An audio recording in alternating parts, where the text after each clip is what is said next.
Every now and then we have showed you some stuff from Channel 10's nightly panel program called The Project. Now, is it news? Is it comedy? Are their discussions serious or parody? I don't really know. But last Sunday week, for instance, they were yucking it up about bras and women's breasts.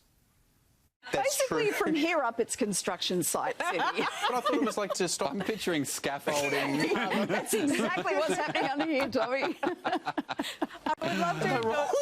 Yeah. Because if you're running or something, like it's an issue. Breathing. We don't really have to go into the mechanics of it all. But basically, I'm only getting dressed on Fridays and Sundays at this point, so...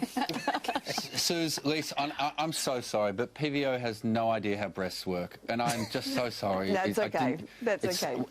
PVO, we'll have a... Anyway, I found a quit, guys. No, wait, hold up. And you know how breasts work? No.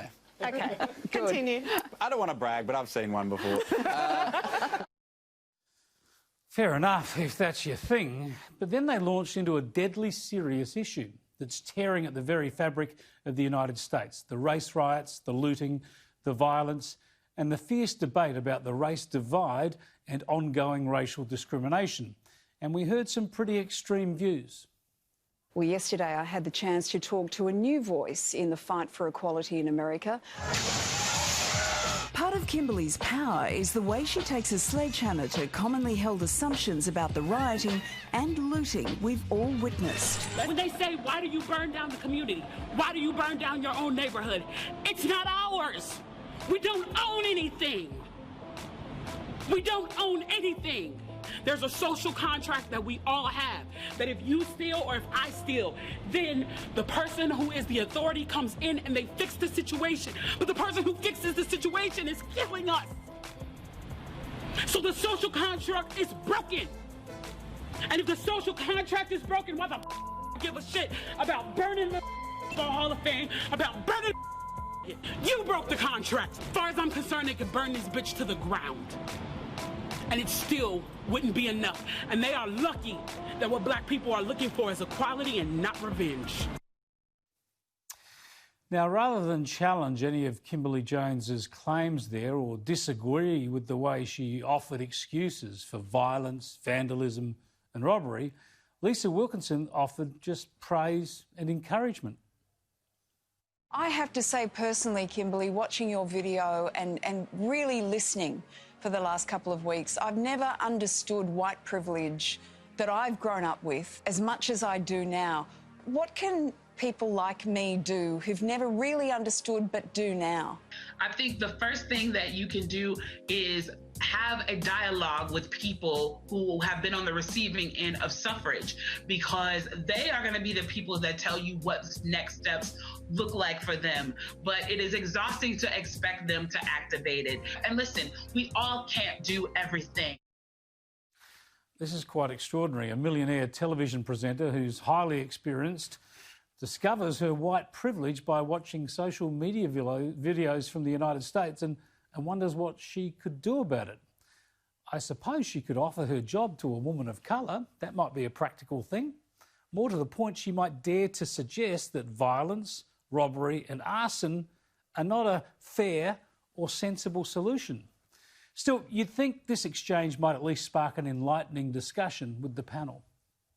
I don't know how many of you have seen that video in full, but it is so educative. Yeah. You really feel like you get it. Oh, yeah, the power is the passion, and she's so eloquent. Yeah, she really cuts through in what she's saying. Adira, I think there was more disagreement and debate earlier when they were joking about bras. Jane, let's go to you first on that. I mean, it just really disturbs me. These are serious issues and some extreme views. You've got to contest them. You've got to toss the ideas around, don't you? Absolutely you do. And there are some important things that were left out of that. There were certainly people of colour who owned businesses that were looted and destroyed. You need to raise those issues. You need to argue about violence. I mean, when I see a TV presenter asking what they can do to help people of colour or to understand, finally understanding their white privilege, You know, Sky News has been running stories about remote Aboriginal communities for years. Matt Cunningham has been onto it, you've been onto it, Paul Murray's been onto it. There was a story here about children in a remote Aboriginal community that was very, very distressing. No one wanted to run it. You know, if you want to help, project, then run those stories. Let's talk about the disadvantaged Indigenous people in Australia. Let's talk about the stories that are unpalatable, but they are real and they need to be discussed. I mean, I tell you what, with what happened in Roebourne in Western Australia, Chris, I tried to talk about that story on the radio. No one wanted to talk about it. So if we're going to look in our own backyard and discover our white privilege, then let's do it properly. Yeah, Justin, you speak to someone like Kimberly Jones, why not? And she makes her claims. She's entitled to make her claims, all right, as an activist in the US. But the idea that you leave unchallenged the fact that black people in America own nothing, as Jane said, the African Americans who had established their own businesses and got things going saw them torched. They're damaging their own communities. And it's so horrible to see that that incorrect, exaggerated, if you like, divisiveness, deliberately inflamed, and they try and bring it back into our Australian domestic debate. It was a golden opportunity, because I really did want to hear from that woman, and when I saw that clip, I would love to have interviewed that person to hear what she's got to say, but also to test her out. And I mean, it was a great opportunity to speak to her properly, and it wasn't there. Look, I'm not a big fan of the project. When you were playing that clip before, I was looking for the remote control to click it over to faulty towers, because you know, for me, I think that I don't like the program. I think it is just simply not genuine. I have no problem with them having a little bit of fun, and even if they are left-leaning or right-leaning or whatever the way they lean, that's not a problem for me. I don't mind. People can make up their own mind. I don't like what they did to that elderly woman during the bushfires, when they played a clip of her having a joke with the Prime Minister, and they played it out of context, and then they gave a garbage apology saying it was inaudible and they couldn't play the whole version. I just find the show dodgy, unfortunately. I just don't like it for those reasons. And they had those Greens candidates too that they tricked up. But, Nick, the thing is, a lot of people get their media these days, so younger people especially, get their information from these sorts of sources and the social media memes that they feed on. And there is just so much misinformation, so much unchallenged information. No wonder you're seeing these sort of superficial and divisive debates really take off in an ugly way. Yeah, I think social media's got a lot to do with this too. You know, there's no context, is there? You just go on and you see this grab, and it's supposed to tell you everything. I have to take issue with Wally Daly on this one. He described that woman as eloquent. I thought she was foul-mouthed, abusive. I don't think she could string a good argument together. I think that was let's be honest about it. I think that was your former colleague Peter Van Onselen rather than Waleed Ali. But you're right. I didn't think there was particularly. Oh, I'm sorry. No, Peter's always right. I'll take that back. But Chris, but I agree absolutely. Jane made some very solid points there. That there's this sort of tendency to say, "Oh, let's bring this over here and turn this into our argument."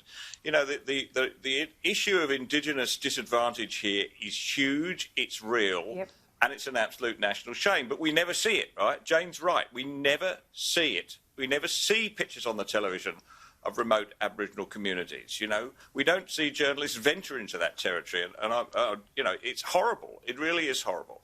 And if we're going to fix, you know, I think in the end, what people are always after is a very quick, easy fix for what is an entrenched problem, which has been 250 years in the making. Well, it's easy to fix, there isn't one, because we're talking about health and education and these really hard things, so they just come out with this trite nonsense. It's easy to fix. Sorry, I just think it's quite easy to fix. I just sit here and say that I've just realised my white privilege and what can I do to help? It's as simple as that. Yes, do a bit of virtue signalling and all your problems are fixed, aren't they, Justin?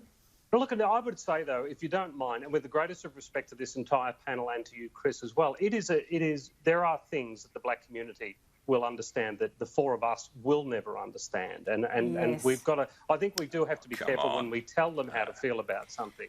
We're not telling anybody how to feel about it. I think we're talking about how the project dealt with this issue, and in particular how Lisa Wilkinson dealt with it. Yeah, that's fine. And look, I think that's a very divisive way to look at it. All right, we're going to... It's a very divisive way. Easy for you to say, Nick. Well, go on. What's the point there, Justin, that we shouldn't be talking about these issues because we're white? No, well, Nick, we shouldn't. We've got no right to. We've got no right to voice an opinion about it, Justin. Is that what you're saying? Oh, I mean, this is absurd. That is a divisive thing to do. You are splitting black against white. Justin? You're saying that I've got no right to speak about it, right? That was your point. You just asked my opinion. You described me as being divisive, and then when I started to speak, you started carrying on about how people aren't allowed to speak anymore and about free speech. Things. That is my opinion. I think that was your point to me, wasn't it? That I couldn't have a view on this because I'm not Aboriginal.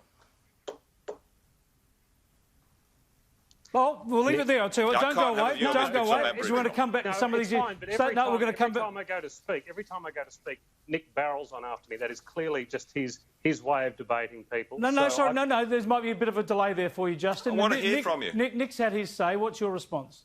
My response is this. I would say that for the four of us, there are things that... forget the four of us. There are things that people who are born black will understand that you and I will never understand. Now, that doesn't make us wrong. That doesn't mean we don't have an opinion. No, that's obvious. We can't be spitting out what we believe is racist all the time. And I've said what I've said about, and I agree with you. Well, I think we can. About the project. We're entitled to our opinions, but we can't exist outside our own experience, and we're all trapped by whatever our experience is, race, gender, or whatever. But we're all entitled to a view on these issues. Only black people can decide what's racist. That was your point. Oh, God, what a load of garbage, Nick. Is that really how you debate people? I thought that's what you said, Justin. Firstly, you start shouting them down, and then say, I didn't say anything like... All right, now, we've all heard... decide what is racist. I said black people have a perspective that you and I will never have. Now, if you can't accept that, I can't help you. I'm sorry.